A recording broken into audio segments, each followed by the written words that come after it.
Did you ever imagine that the very exercises you're choosing, perhaps with the best intentions to keep your heart strong and your body active, could actually be setting you up for unexpected heart strain?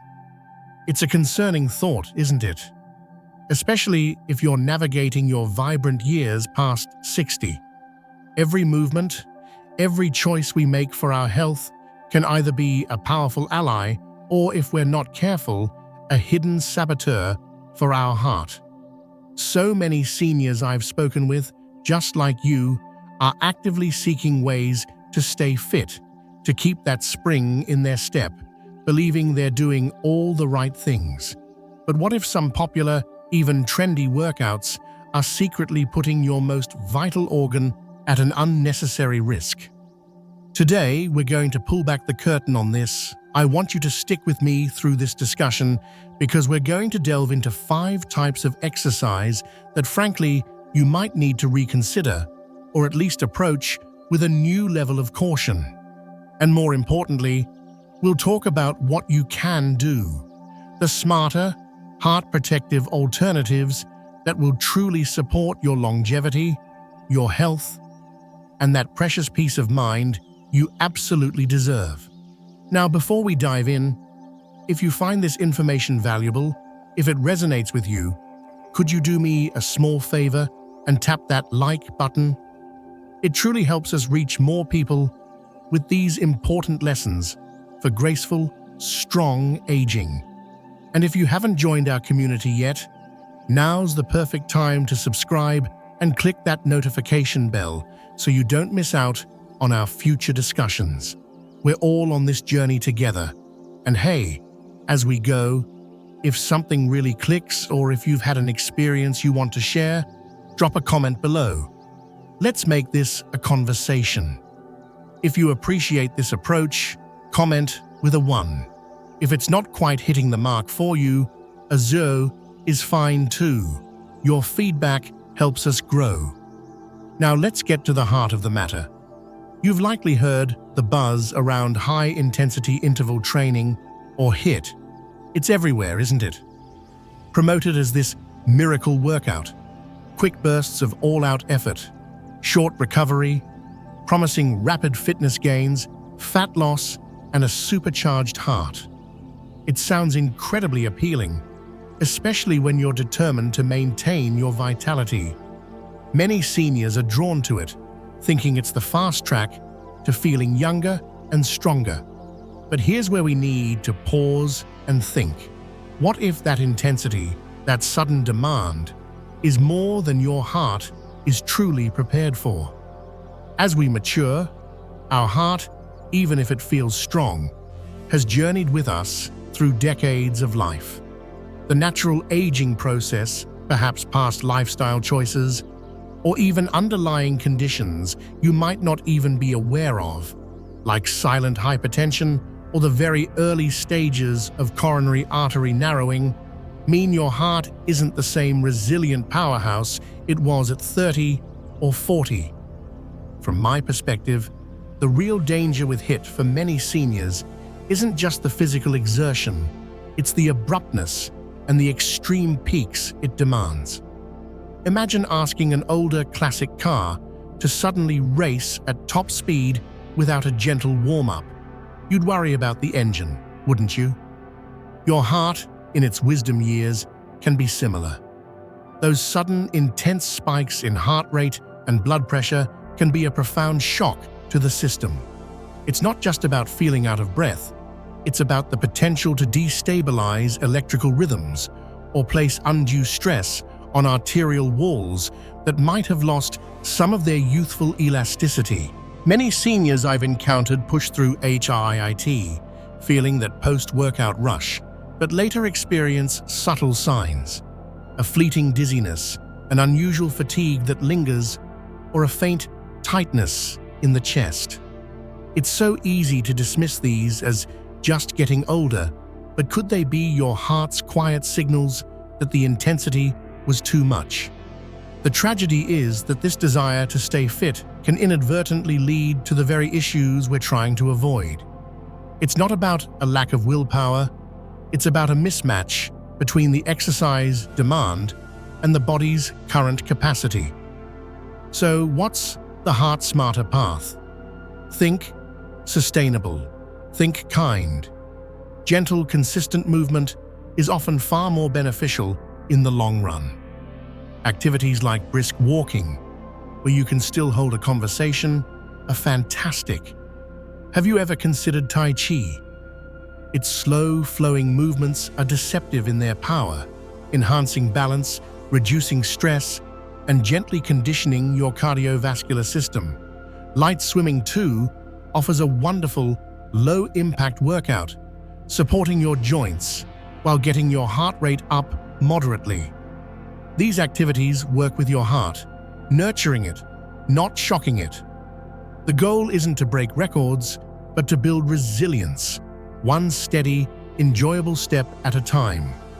And of course, a crucial piece of advice. Before starting any new intense exercise program, especially if you have any pre-existing conditions, a chat with your doctor is paramount.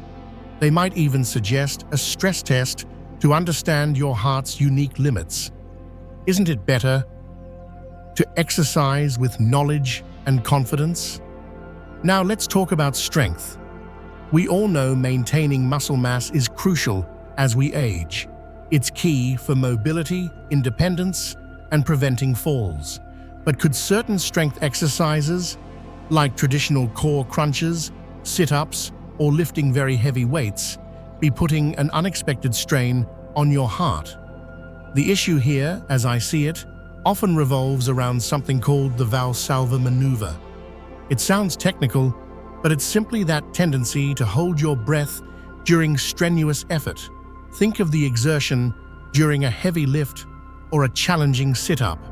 When you do this, you're creating a significant spike in pressure within your chest and abdomen.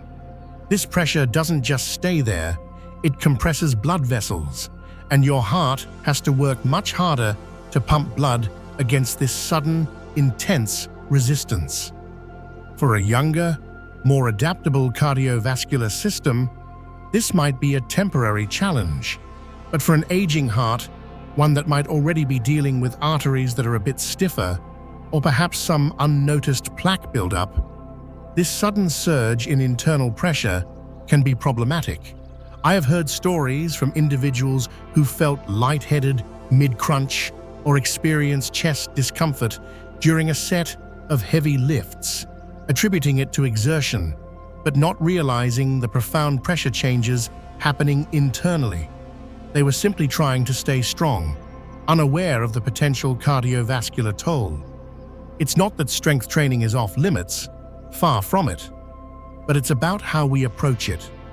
The focus needs to shift from sheer force to controlled, mindful movement. Instead of those very heavy weights, have you explored resistance bands? They offer a fantastic way to build strength more gently, with more consistent tension through the movement, rather than a sudden, jarring load. When it comes to core work, traditional crunches can put a lot of strain, not just on the neck, but also, due to that internal pressure, on the cardiovascular system. Consider alternatives like planks, even modified on your knees to start, or gentle pelvic tilts. These engage your core muscles effectively without that risky pressure spike. My advice: focus on breathing through your exercises. Exhale on the exertion. Slow, deliberate movements often yield better, safer results than trying to lift the heaviest weight possible. And if you're unsure, working with a physical therapist or a trainer who specializes in senior fitness can be invaluable. They can help you tailor a routine that builds strength without compromising your heart. Remember, the goal is to feel empowered and energized by your strength work, not lightheaded or strained. What small change could you make to your strength routine today to make it more heart-aware? We often focus so much on what exercises to do, but have you ever stopped to consider where and when you exercise, and how that might impact your heart? Exercising in extreme temperatures, that scorching summer heat or the biting cold of winter, can be a hidden adversary for an aging cardiovascular system. As we age, our body's ability to regulate its internal temperature, what we call thermoregulation, becomes less efficient. It's a natural part of the journey. Our circulatory system might not adapt as quickly, sweat glands might not be as responsive, and our overall metabolic response to environmental stress can be slower. Think about exercising in the cold. Your body naturally constricts blood vessels to conserve heat. This is a smart survival mechanism, but it also means your blood pressure can rise, and your heart has to pump harder to circulate blood. If you already manage hypertension or have some underlying coronary artery concerns, this added strain from the cold can be more significant than you realize. I've heard from seniors who felt unexpectedly breathless or experienced chest tightness after a short walk on a frigid day, not connecting it directly to the cold's impact on their heart. Now flip that to extreme heat. When it's very hot, your blood vessels dilate to help radiate heat away from your body. This is good for cooling, but it also means your heart has to beat faster and work harder to maintain adequate blood flow and pressure. Dehydration becomes a much bigger risk too, because seniors often have a reduced thirst sensation and may carry lower overall fluid reserves. When you're dehydrated, your blood can thicken slightly, making your heart work even harder. That dizzy spell during a summer garden session, or feeling utterly drained after a walk in the heat, it might not just be the exertion, it could be your heart struggling with the dual load of exercise and temperature stress. What many don't realize is that it doesn't always take a marathon effort to cause issues. A seemingly gentle stroll in 90-degree heat or a brief outing in freezing weather can be enough to challenge a vulnerable heart. My strong opinion is that we often underestimate the environment as a crucial factor in our exercise safety. So, what's the sensible approach? Prioritize environmental control. If you can, opt for indoor exercise in climate-controlled spaces, especially during weather extremes. If you love being outdoors, timing is everything. Early mornings or late evenings are your friends during hot summer months. In winter, dress in warm, breathable layers. And hydration? It's non-negotiable. Sip water regularly, even if you don't feel particularly thirsty, especially in the heat. Listen intently to your body's signals. Unusual fatigue, dizziness, shortness of breath. These are your cues to stop, cool down, or warm up. Isn't it wiser to adapt your routine to the weather, rather than forcing your heart to battle the elements? There's a certain appeal to those high-energy, vigorous exercises, isn't there? Movements like quick jumping, explosive sprints, or fast-paced aerobic classes that involve rapid directional changes. They can make you feel alive, powerful, like you're defying age with every leap. It's understandable to be drawn to that feeling of vitality. But here's where we need to be candid. For a body that has gracefully journeyed past 60, these high-impact, rapid movements can be more of a jolt than a benefit, particularly for your heart and your overall stability. As we mature, our physiology undergoes subtle but significant shifts. Our nervous system's reaction time might naturally slow a bit. Our sense of balance, or proprioception, that awareness of where our body is in space, can become less reliable. Our arteries, as we've discussed, may lose some of their youthful pliability. When you introduce movements like jumping jacks or quick, sharp turns, you're placing a sudden, intense stress on this entire system. Each jump sends a shockwave through joints that are perhaps less cushioned than they once were. Each rapid pivot challenges a vestibular system that might already be working a bit harder to maintain equilibrium. And your heart? It's being asked to adapt instantaneously to these abrupt demands, potentially leading to spikes in heart rate or blood pressure that can be unsettling, if not risky, especially if there are any underlying, perhaps undiagnosed, cardiovascular sensitivities.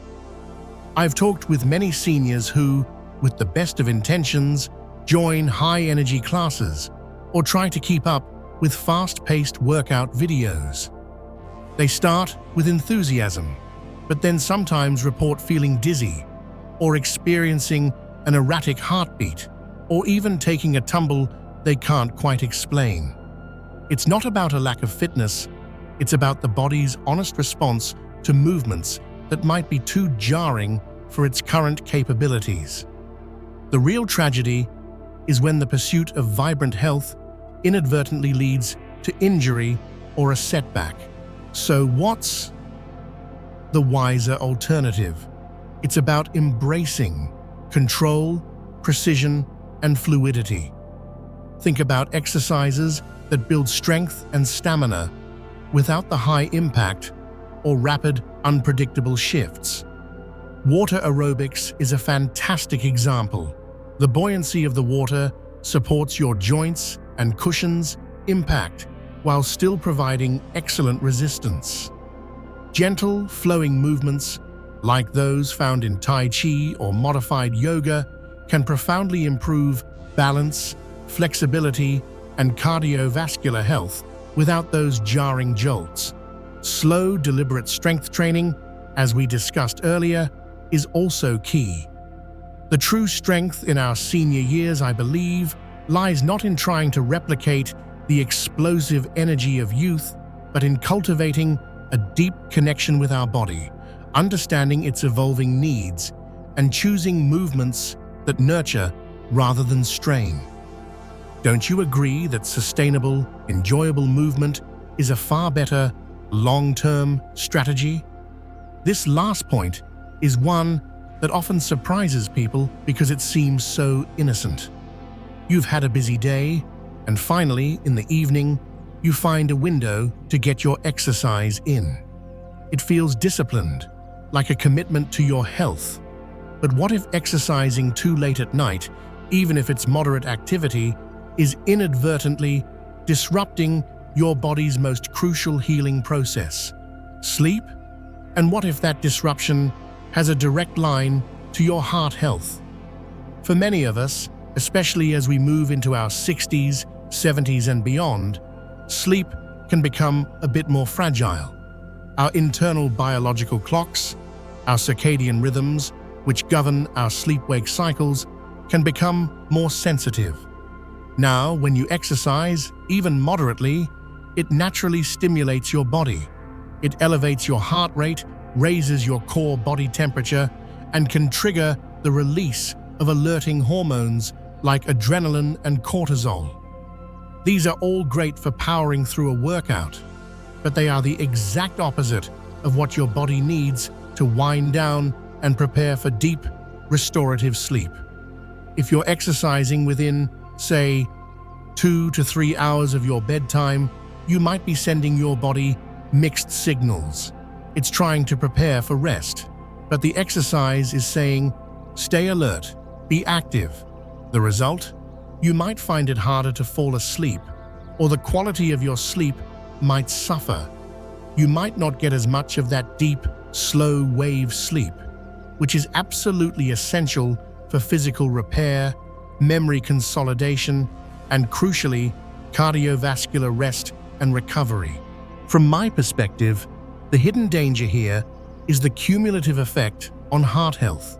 Chronic poor sleep or disrupted sleep is consistently linked in research to an increased risk of high blood pressure, inflammation, insulin resistance, and even irregular heart rhythms like atrial fibrillation. These are serious concerns, especially for older adults whose cardiovascular systems might already be managing age-related changes. During deep sleep, your heart rate naturally slows, your blood pressure dips, and your cardiovascular system gets a much-needed break to repair and recover from the day's demands. If late-night exercise is consistently interfering with this vital recovery period, you could be unknowingly robbing your heart of its essential downtime.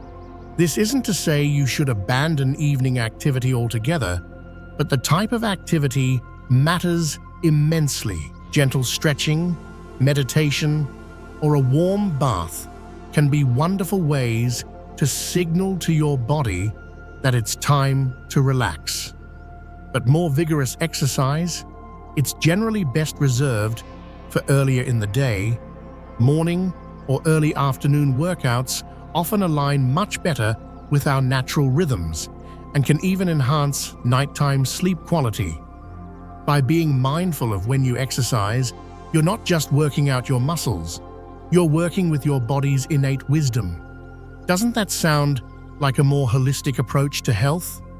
So, we've journeyed through some common exercise habits that, while often well-intentioned, might not be serving your heart in the best way possible as you navigate your senior years. The goal here isn't to create fear around movement. Absolutely not.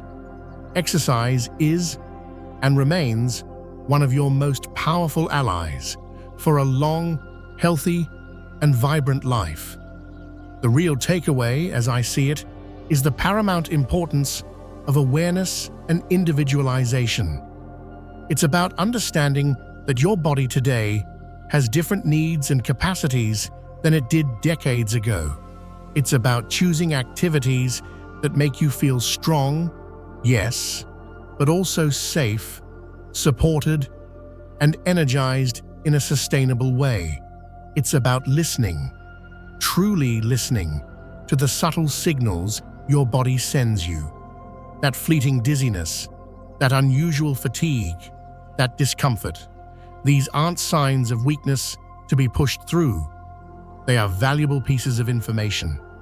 Prioritize movement that is kind to your joints, that elevates your heart rate moderately and consistently, rather than in sudden extreme bursts. Think about activities that enhance balance, flexibility, and core strength in a controlled, mindful way. And always, if you have any doubts, especially if you're managing pre-existing health conditions, have a conversation with your doctor or a qualified physiotherapist. They can be invaluable partners in designing an exercise plan that is perfectly tailored to you. Your heart is an incredible organ, working tirelessly for you every second of every day. The choices you make in your physical activity can either add to its burden or become a profound source of support and strengthening. It's not about chasing the intensity of youth, but embracing the wisdom of experience, moving with purpose, joy, and a deep respect for the amazing body that carries you. Now, I'd genuinely love to hear from you. After our discussion today, what's one insight, one key lesson that really resonated with you? And more importantly, how might you plan to apply it in your own life? Perhaps a small adjustment to your routine that could make a big difference. Please take a moment to share your thoughts in the comments below. Your experiences and intentions can inspire others in our community. If you found this video helpful, please do give it a thumbs up. It truly helps our channel grow and reach more people who could benefit from this information.